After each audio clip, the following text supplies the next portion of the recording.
Hello everybody and welcome to the Tamiya Volvo Globetrotter FH12 420 build. This is the radio controlled lorry and this is episode number 3. So what we're going to do today is we're going to start to focus on everything to do with the underside of the chassis. So we've got the dampeners, we've got the leaf spring suspension and various other things as well.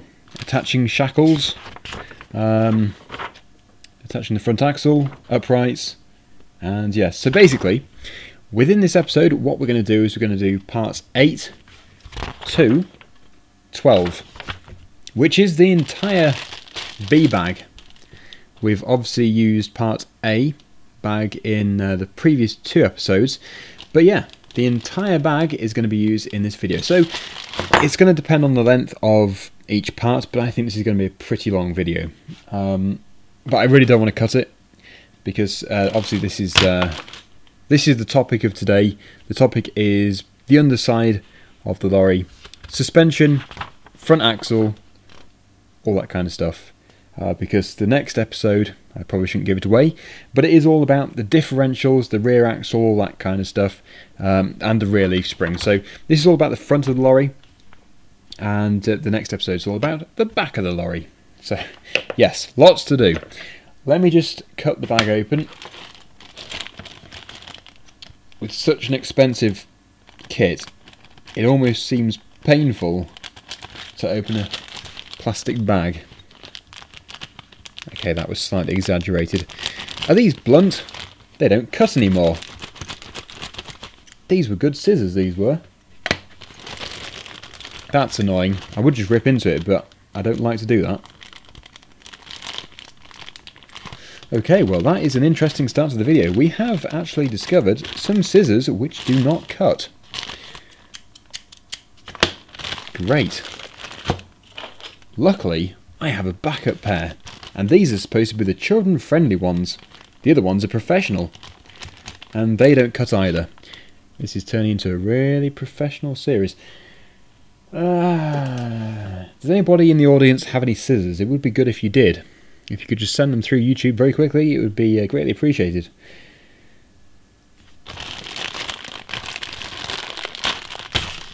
Really didn't want to do that. But what option do I have? So yes, everything in here is B, which you've probably already gathered. In the bin. Hopefully nothing was in it. Sometimes things get stuck in there. So that, I would guess, is the axle, the front axle. But I can't say for sure. We've got leaf springs just here, and then these must be the dampeners, the shocks, I would assume, and then the parts for them as well, the construction. Now actually, that is interesting. We do have the E-clips in here. I did recently buy, between the previous episode and this one, I did buy one of these. It's a piece of metal, but it's a bit more special than a piece of metal. It's a piece of metal with curves on, with semicircles. It's designed to aid in the process of fitting E-clips, or C-clips, E-clips, I don't know, but yeah, it's just going to make it easier to fit these. So hopefully it works well. It was very cheap, so I thought, well, it's better than getting an E-clip underneath my fingernail and causing agonising pain for the next week. So I think it was worth it. It was £2, including shipping, so not bad. Anyway, let's move on to the first part. Ooh, they're like, I've just noticed the colour. Yeah, they're like a very pale pink colour. So we've got dampener. Obviously, there's no written instructions here. It is just a diagram. It does actually look very easy, so hopefully it is. We've got MB9, that must be these, nothing else that could look anything like that. The ends must unscrew. Yes, they do. So you can see in there. Don't need to tighten it because we're going to go back into there in a second. We also need to have C17. These C parts get a lot of use. 4 C parts, that makes perfect sense because we have 4 dampeners just here. 1, I'll probably just take them off as a go actually, otherwise they're going to get lost. C3 as well. Again, 4 of these, so there's definitely 4 to do. And we've also got MB8 and MB7. I think they are both situated within here, I think.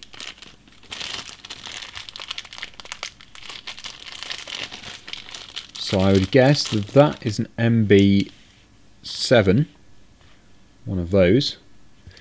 And I would say that the MB8, well, that's a spring. That's definitely a spring.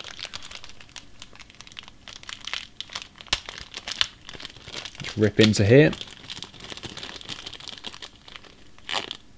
There is the spring. And I think that is everything. So, yeah, it's going to be, it says make 4. It's going to be repeated 4 times, this process. We'll put these parts to one side. They can go over there, they can go over there, good. Front axle. Nice solid front axle though. Metal, not plastic. Yeah, so we get one of these. Take the top off. I'm talking as if it's a tutorial, I've never done it before. And then we get a C17, the plastic washer sort of thing. It says to drop it in, but actually I think it would be easier to put it on the shaft first. It does say to grease the shaft, which is what we will do. How much though, I'm not too sure. Just a visible amount, I suppose. No point putting too much on though, because as soon as we slide that washer down it, it's just going to scrape it all off and make it go all sticky at the end. Right, C17. Over the top of that, slide it down the shaft, and then I think we just drop it through into the dampener, into the housing. Yeah, so the spring must go in afterwards. Only, yeah, must do. So that goes into there. Make sure it's in all the way. And I think we put a C3 on the end. So if I just put the screwdriver into there, we should be able to screw, I hope this is right, should be able to screw that onto the end of there, I assume.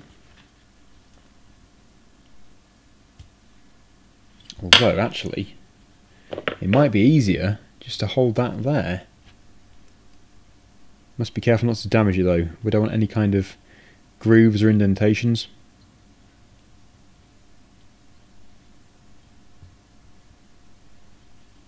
Now I think that goes on fully. Tighten it fully. Yep, seems to suggest that. I can't see any thread showing in the diagram.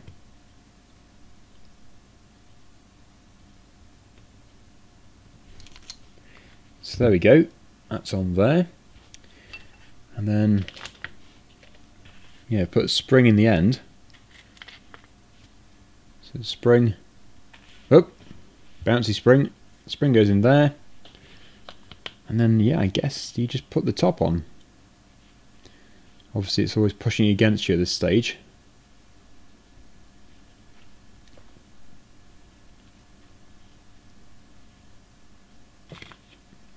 Something didn't work. It works, that works very effectively, but that lid is not going on all the way, unless it's not supposed to, but that would make little sense. Can't see what would be stopping it though. Crying out loud, I've just... Oh, the spring just flew out. Bear with me. Okay, there we go. I have found the spring. I think it must have been right, you know. Oh no, that has gone in perfectly. So this time, there, it is done.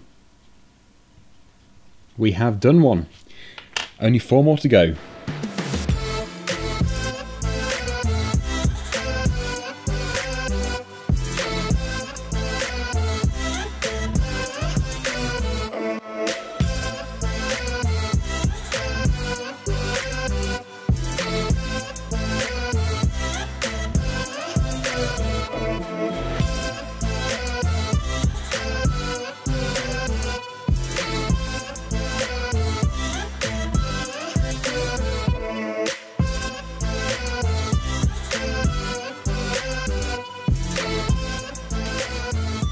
And there we have it. 4 shocks, 4 dampeners done.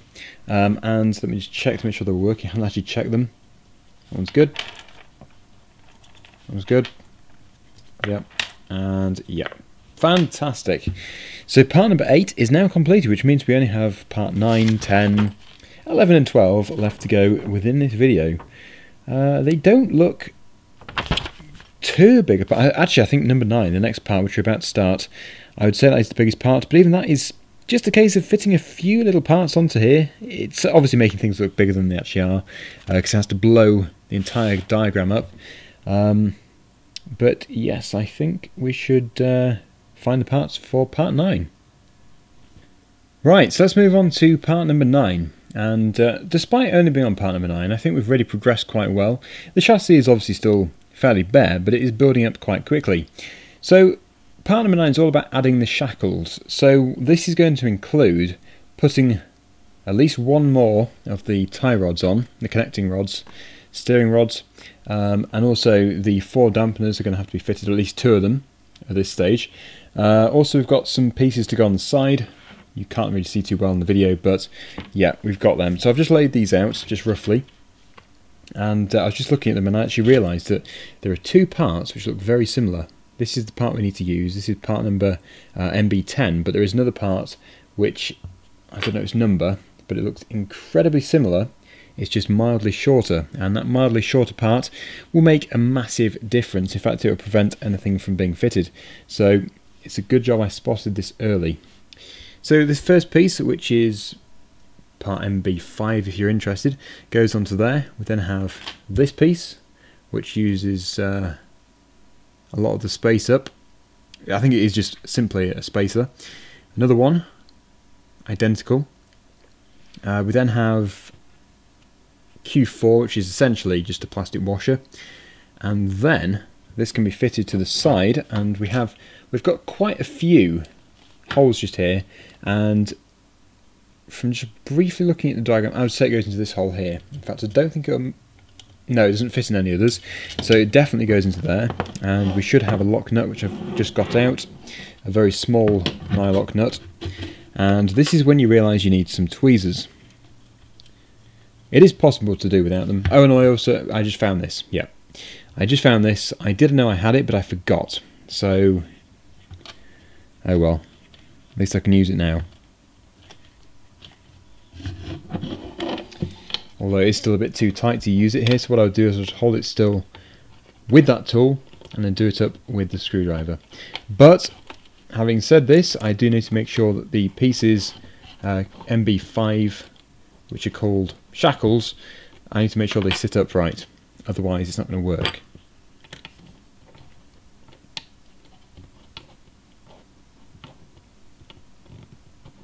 Okay, actually there is still a bit of play in them, despite it being tight, so obviously there should be. Yep, it's through the nylon part. Oh, this is a bit loose though, still a bit loose. I'll just tighten up a bit more.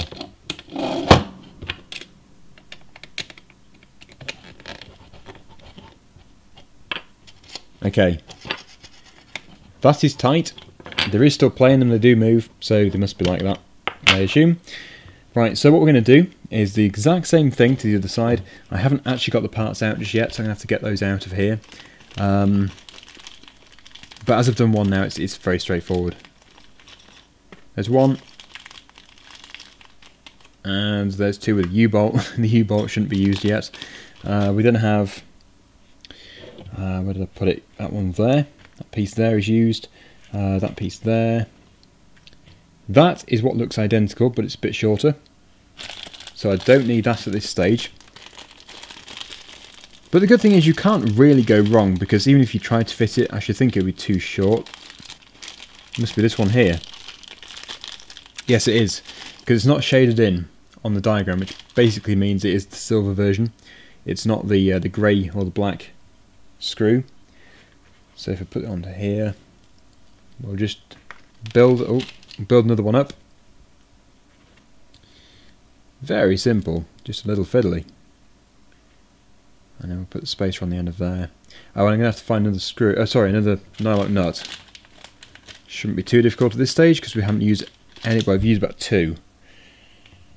Although this one is still going to be a bit trickier due to the fact that it's right between the servo and the steering joint. But I still wouldn't call it difficult. Just a little bit fiddly. Now I've actually noticed by looking through these videos that the lighting has gone a little bit funny. It's not a problem. I know what it's doing. It's this book here. Basically the book, being in vision, because it is so white against the bright light, the studio light, it's making the table itself look much darker. So the less that's in vision, the better for the picture quality. But I should think most people would prefer to see the diagram rather than just a brighter desk. I certainly would do. So if it starts to look a little bit dark or a bit weird lighting, that is the reason. If I took it out of shot, then everything would brighten up. But then of course you wouldn't be able to see the diagram. Now I know you can't see much of the diagram anyway, but it's still nice if you can sort of see some of it, even if it is upside down.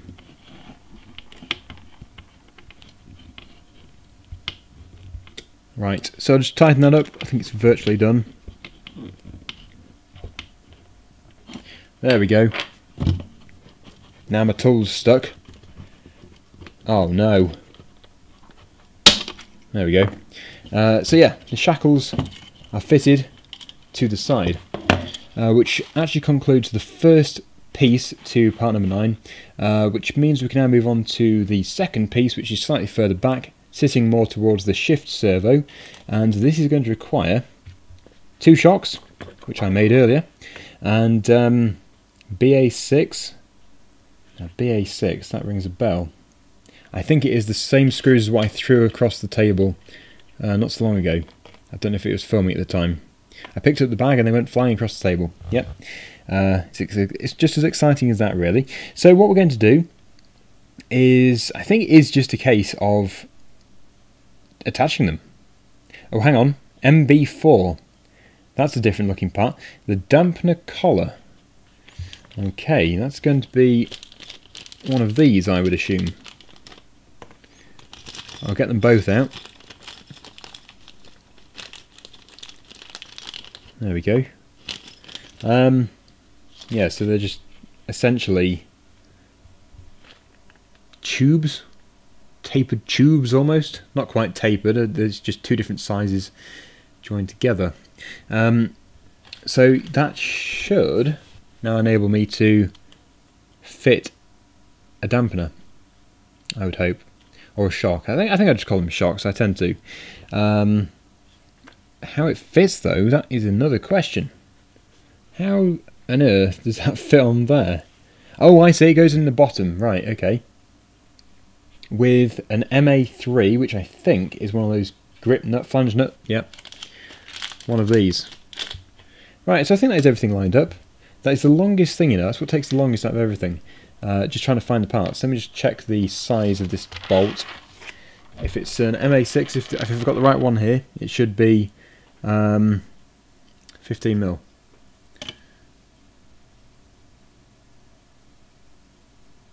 Yep, perfect, good.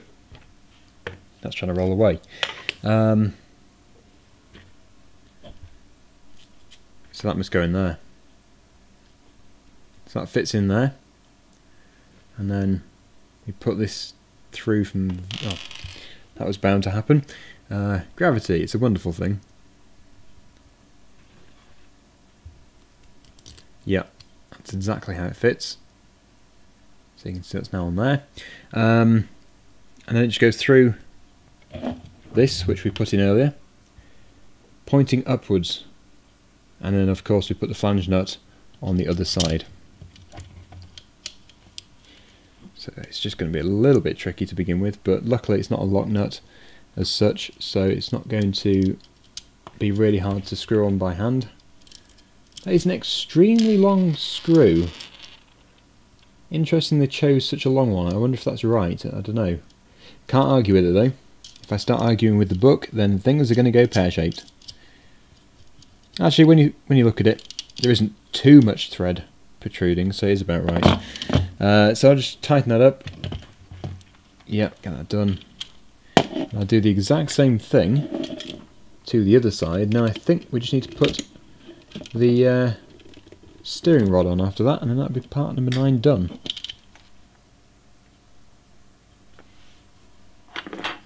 There we go. So they're now fitted. Just trying to work out where C goes, this piece here. I can obviously see that it goes onto here, but after that, well, I can only assume it goes, well, it definitely won't go onto there. I suppose we just leave it for the time being. Yeah, we must do.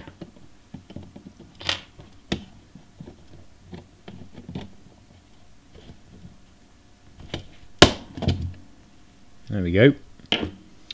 That's fitted. Yeah, we must just leave it hanging, I suppose. Just pointing out this way, it says. So that's what we'll do. So I think, just a quick skim over it, I think that is part 9 done, which means we're now doing the uprights, which include leaf springs. The front leaf springs, that's what we're going to do. So I'm going to have to just try and find all the parts for this. It's going to be a bit of a long job finding them all. I'm pretty sure I've actually just seen some of the parts for that. This piece up here. Sorry, I've just knocked the camera. That is not a good idea. Yeah, I would say that this would be E. It is. So we need E8, which is this one here. And that just pulls off. We also need to have E9, but I think that'll be later. I don't know, might as well. No, I'll keep it on. I don't want to mix them up. So we also need to have MA17. Now, that I haven't seen. It must be in this bag here. Yep, it is. And there's 3 of those.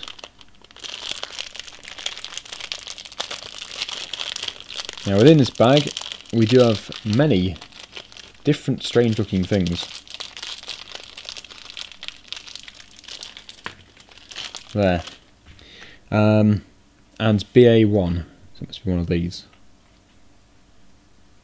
So, if I just put it like that, that's not right.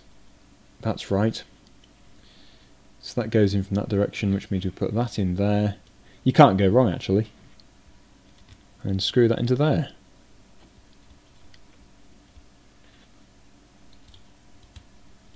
Much easier than the way I was doing it before. So much easier. So that is the right hand side one done. As you can see, it's all fitted. The left hand side one needs the exact same thing. It's just, I don't want to mix them up. I really do not want to mix them up. I can't actually see where it goes on here. It's just like saying do it and then forget it until later. I might actually put that to one side, because it seems that we should be focusing more on the front axle. And actually, I really do want to put the front axle on. It'd be very interesting. So here it is. That is the front axle. A nice heavy duty thing. It's very strong. And the pieces for it are just here. So this is MB3. That piece there. And then we have a lot of BA3s, which are the flange nuts. Another thing I would like to do in the future, when I do my next build, I can't do it now because I don't have any, but I'd like to actually separate. I know it sounds like a long-winded job, but I'd like to separate every nut into its different types, because then you can just go straight for them instead of having to find them. I know overall that will take longer, but it'll still make life easier. Not that it's too hard anyway. We then have these U-bolts just here. 2 for each one, I would assume, yep. And, sorry, I keep kicking stuff. It's all the different boxes I've got, the build. Yeah, so that actually now goes, that goes there. That's the right way around, that's good. And then that just simply goes up underneath, I think. Although it can't do. We should actually put it through the leaf spring first. So we've got a bag of leaf springs just here.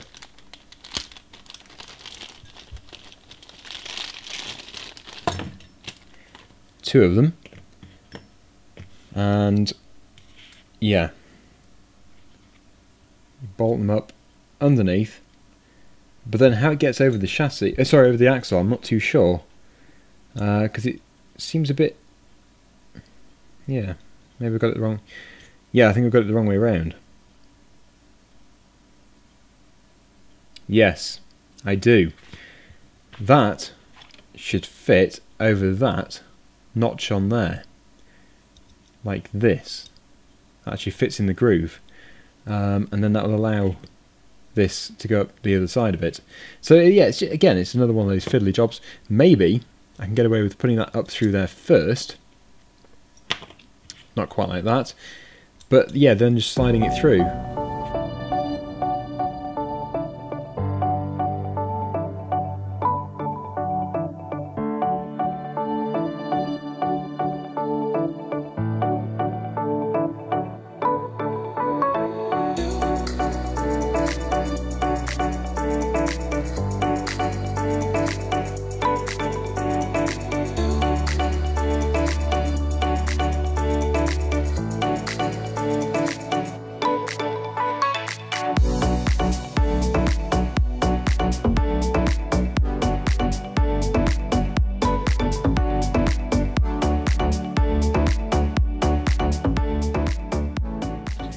So there it is, right, all finished.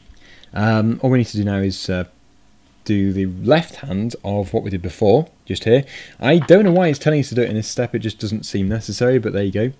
There is one more thing to do as well after this, that is to fit MB13, which must be these, just to the side of that, so just try and break this off, there we go. Yeah, so we need another ball joint.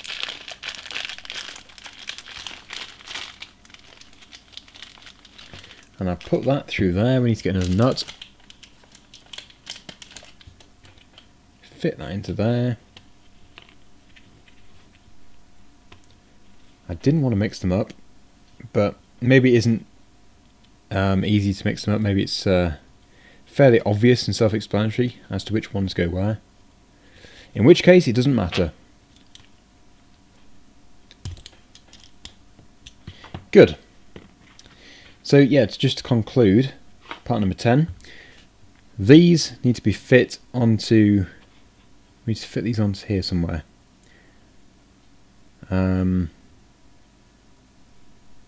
Right. Okay. Interesting. I can't see how. Must go on like that. Must fit over that like there. Yeah, it must fit like that. There's only one way it can go. So we need a BC2 for this, and the BC2s are probably these. Yes, they are.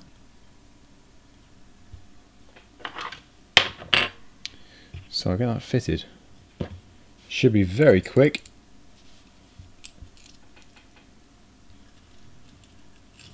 Although, I don't actually have a magnetic screwdriver either. In some ways, that's good. But in other ways, it's very annoying.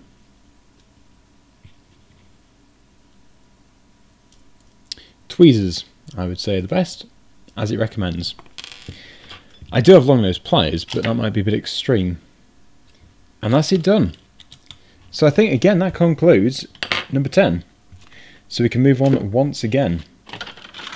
Yeah, you probably noticed during that clip I was actually leaning over the chassis all that time. I could have made life much easier by just moving it out of the way, which is obviously what I've done now. So yeah, that is everything done there. That's fantastic. We can now move pages, and we can move to a page you can't see at all. So if I just show you, and I can't read it now, but I think it says attaching the front axle. That makes sense. We're going to be going to part 12 today, so we've got 2 more parts to do. Then after that, obviously, it's all differential stuff, rear axle stuff. This is all about the front axle today. So, yeah, I think it's going to be off the screen the entire time, actually, because it's the left-hand page. But it shouldn't matter too much, because obviously you can see exactly what I'm doing here. We need to bring the chassis back. Here it is. This is the front. This always has been the front, and it always will be. But it's upside down. That's why it might look a bit strange. Which means the leaf springs are going on this way. Yeah, they go this way. And yes, they fit in there. And to the ones we've just put in, just here. Which should actually bring a lot of shape to the entire thing. So this is actually where we need these parts, which I got confused over before. I tipped them all out because it's just easier that way. And we're going to have to use MB11 and a few of them. So these must just be the shorter ones, which I thought before were for the other piece, but they're not. So yep, that's all those. Fantastic. There is a C or an E clip coming up very soon, which I don't like doing. But having said that, I haven't actually fitted one with the E clip. Well, the E clip fitting tool, the E clip piece of metal. So maybe it isn't going to be too bad. I don't know. Anyway, let's just continue. So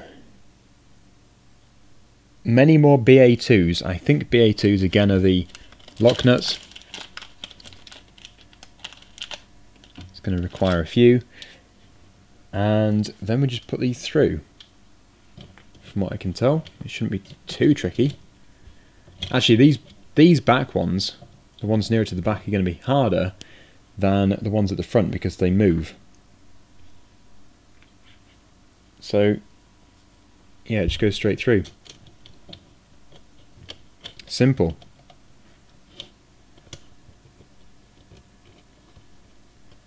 With these small fiddly jobs, you probably can't see an awful lot. So I'll just pick it up in a second and show you.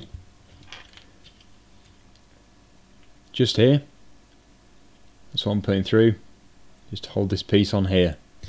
So it's going to have to be done several times.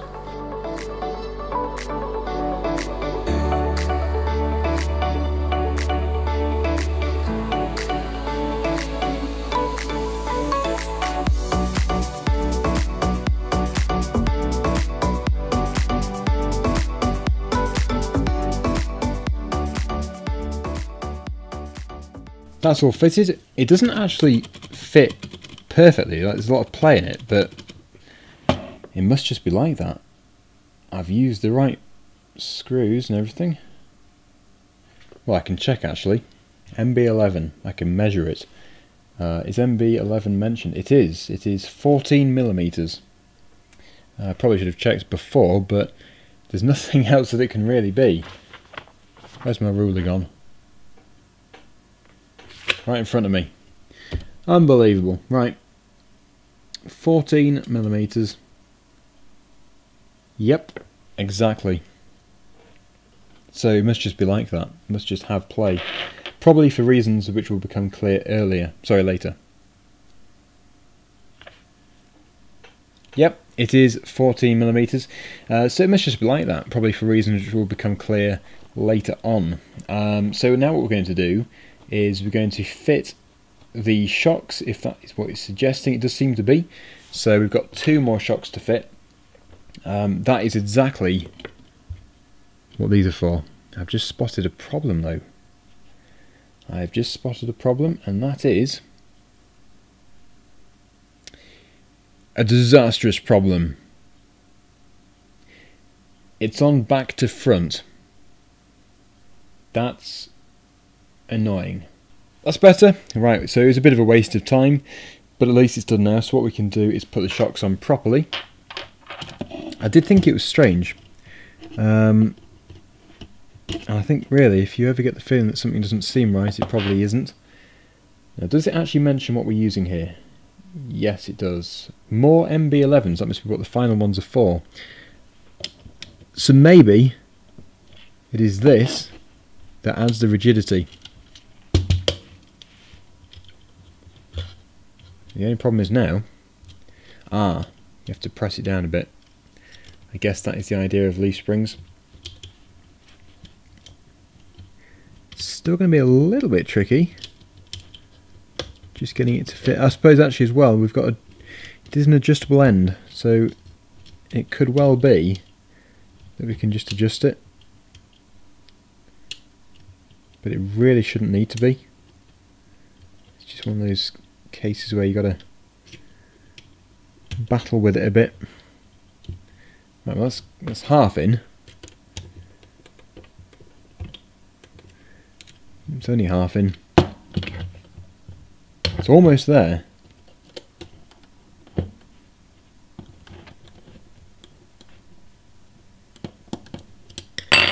It's very close. And now it's fallen out. Yeah, well, it is extremely close to going through, so it definitely will do. And now all we need to do is just do them up. I found out what the problem was. It was actually a very simple problem, but it made all the difference. Essentially, when you take each part off these, it leaves a tiny piece of plastic on the end. In fact, this one still has it on the end. You can see it's not perfectly round at the top, and that makes a huge difference. It has to be perfectly smooth for some of these parts, for example these, otherwise it doesn't go all the way up. So yeah, it was preventing it completely from fitting properly. But now things are going very well, which is nice to know. Just looking while I'm doing this, and I can't see anything else that needs to be fitted in this part. I think that is all of it. So the next and final part for this episode will be the attaching of uprights, which is part 12, which actually looks like an extremely quick part to do. There we go. The front axle is finished.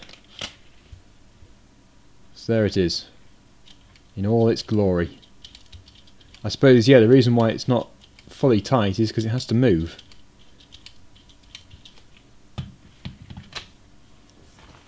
Right, next job, part 12. So moving on to part number 12, the final part of today's video. This one is called attaching the uprights. The uprights are actually called these parts. I actually lost one of these. I've just had to have a rummage around all the different parts and try and find them. Luckily I found it, which was good.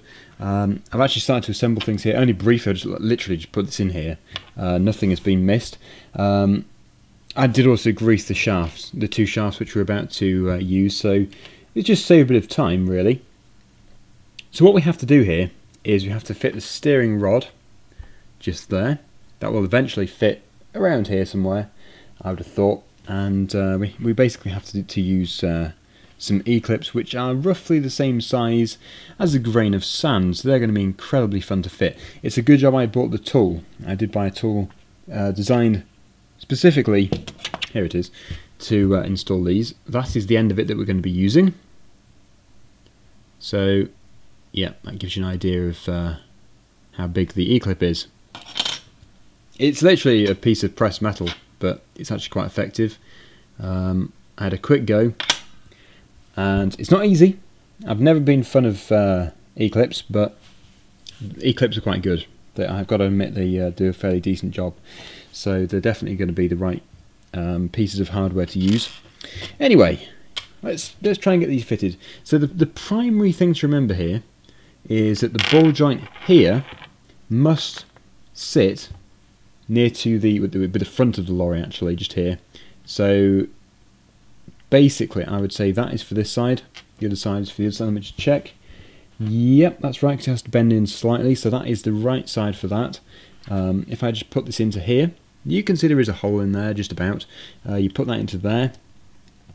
You then grease lightly this shaft, which I've already done, just to save a bit of time. And then you have to line up the hole with everything, get your grain of sand, or an E-clip as it should be called, and clip it on. So in theory, absolutely dead easy. In practice, when it comes to fitting the E-clip, there could be some anger coming soon.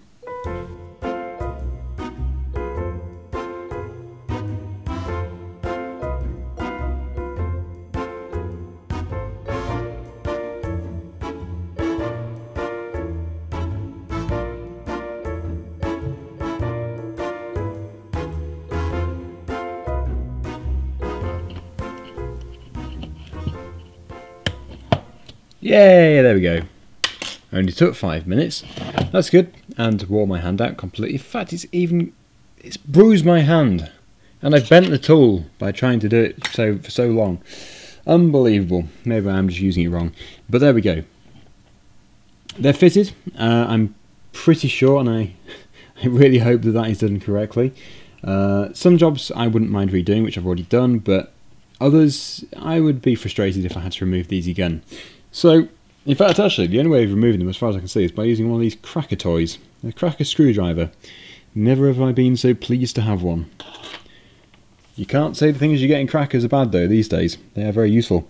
Unless you get one of those plastic moustaches. They're just kind of pointless and make your nose hurt. Anyway, we're deviating. We must continue. I think, yeah, everything is done except for the tie rod, or the steering rod just here. It should be a perfect fit, I would hope, between those two. Yep, that looks pretty much straight. I've measured it, it's all right, so if I get that fitted, that will conclude part 12, and it will conclude this video. So, the way I've just found easiest to do this is simply with some long nose pliers. It seems to work really well. I don't know what the recognised way is, but that just seems dead easy to me. I couldn't do it with my hand, but I can do it with this.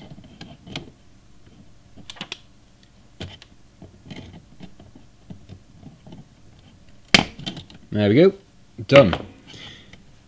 We have a functioning front axle. That's straight ahead. Yeah, I would say the tracking is good there. But it can be adjusted later if required. But like I say, I've measured it, so there should be no problems. Anyway, thank you so much for watching. Hopefully you've enjoyed this part.